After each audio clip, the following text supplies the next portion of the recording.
बिस्मिल्लाहिर्रहमानिर्रहीम। अस्सलाम वालेकुम।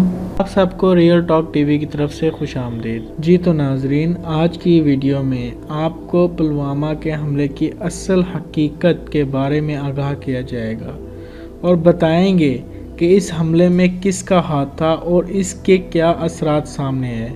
इसके अलावा बालाकोट के हमले के बारे में भी हम बात करेंगे, लेकिन उससे पहले आप सबसे गुजारिश है कि हमारी वीडियो को लाइक करें और हमारे चैनल को सब्सक्राइब करना ना भूलें और मज़ीद मालूमात के लिए बेल आइकन को लाजमी प्रेस करें।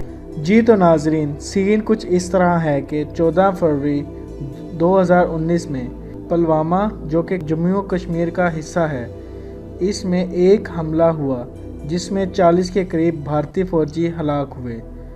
इसके बाद हमेशा की तरह भारत ने इसका ज़िम्मेदार पाकिस्तान को करार दिया, लेकिन सवाल ये पैदा होता है कि अर्नीब गोस्वामी को इस धमाके का पहले से कैसे इल्म था, कि वो वहाँ पर किसी रिपोर्टर से पहले कवरेज लेने कैसे पहुँच गया।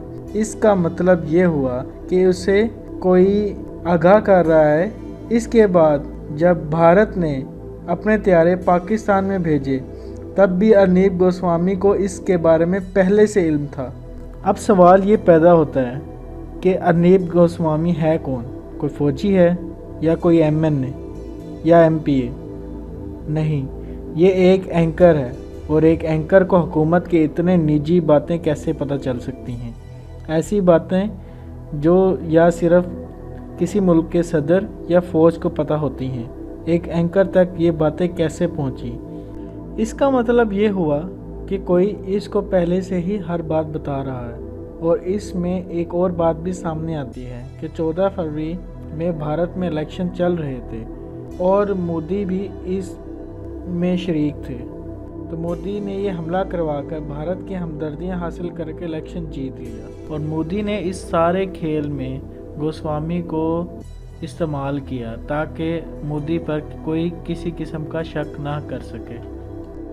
इस सारे मामले पे प्राइम मिनिस्टर पाकिस्तान इमरान खान ने कहा कि भारतीय शय पर पाकिस्तान में की जाने वाली दहशतगर्दी, कश्मीर में इसके मुजालिम और 15 बरस से हमारे ख़िलाफ़ बरपा इसकी आलमी कज़ब तराशी मुहिम का पर्दा चाक हो चुका है, और हिंदुस्तानी मीडिया ने खुद ही नापाक गठजोड़ बेनकाब कर दिया है और हमारे जोरी खित्ते को इस तनाज़े की जानिब धकेल रहा है जिसे हम मुतहम्मिल नहीं हो सकते।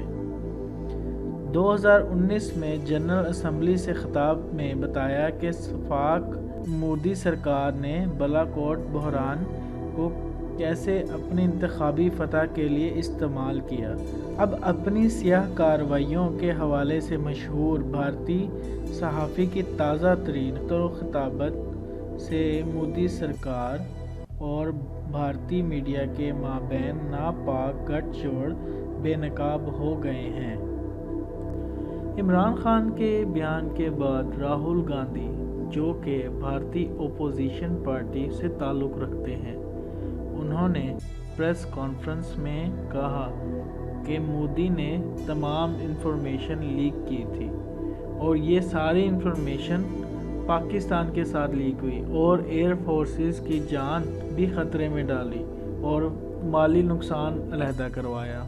इसका मतलब साफ हुआ कि राहुल गांधी भी ये कह रहा है कि मोदी जो है वो ख़बरें लीक करते हैं। तो इसका मतलब ये हुआ कि मोदी ने भी अर्नब को ख़बर दी होगी और अर्नब से अब ये ख़बरें लीक होने लग गई हैं और सारी दुनिया को पता चलने लग गया है कि जो कुछ भी पुलवामा में हुआ वो सारा कुछ एक ढोंग था, सोची समझी साजिश थी, और पाकिस्तान को इसमें सिर्फ़ और सिर्फ फंसाना था और कुछ नहीं। इसका मतलब ये हुआ कि पाकिस्तान का इस चीज़ में कोई हाथ नहीं था, और अर्नब और मोदी ने ये जानबूझकर पाकिस्तान को बदनाम करने के लिए सारी साजिश रची ताकि मोदी इलेक्शन जीत जाए और अर्नब को रेटिंग अच्छी मिल सके। इस सब के बावजूद भी वज़ीर-ए-आज़म इमरान खान का ये बयान था कि अगर भारत के पास किसी किस्म का सबूत है कि इस दहशतगर्दी में पाकिस्तान का हाथ है या पाकिस्तान की सरजमीन का हाथ है, तो हमें बताएं, हम इस चीज़ की इंक्वायरी करते हैं। वैसे तो इंडिया इस तरह कहता है कि पाकिस्तान एक दहशत गर्द मुल्क है, लेकिन किसी गैर की जगह पे नाजायज़ कब्ज़ा और उन पर मुजालिम करना और उनको नज़रें बंद करना, उसको दहशत गर्दी कहते हैं, जो कि भारत कई सालों से कश्मीर के साथ कर रहा है। क्योंकि कश्मीर उनकी जागीर नहीं है, लेकिन वो उस पर नाजायज़ कब्ज़ा करके उसको अपना बनाने की कोशिश में लगे हुए हैं, और यही दहशत गर्दी होती है। लेकिन अगर पाकिस्तान की बात की जाए तो पाकिस्तान सबसे ज़्यादा दहशत गर्दी का शिकार हुआ है, और पाकिस्तान ने कई सारी कुर्बानियाँ दी हैं। पाकिस्तानी फ़ौज ने कितने जवान सिर्फ दहशत गर्दी को ख़त्म करने के लिए शहीद करवाए, और कितने घर दहशत गर्दी की वजह से उजड़ गए। लेकिन हर मुल्क सिर्फ अपने मफादात की परवाह करता है।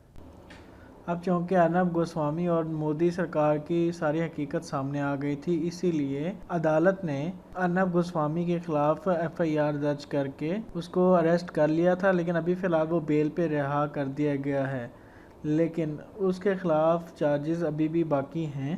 अर्नब गोस्वामी बेल पे जब से रिहा हुआ है, तब से वो एक ही बात पर चीख रहा है कि मैं बेकसूर हूँ, इसमें मेरा कोई हाथ नहीं है, लेकिन सबूत उसके ख़िलाफ़ वाज़िया तौर पर साबित हुए हैं। तो नाज़रीन, अब तक के लिए इतना ही। मज़ीद मालूमात के लिए हमारी वीडियो लाइक करें, हमारी चैनल को सब्सक्राइब करें और बेल आइकन को लाजमी दबाएं। शुक्रिया।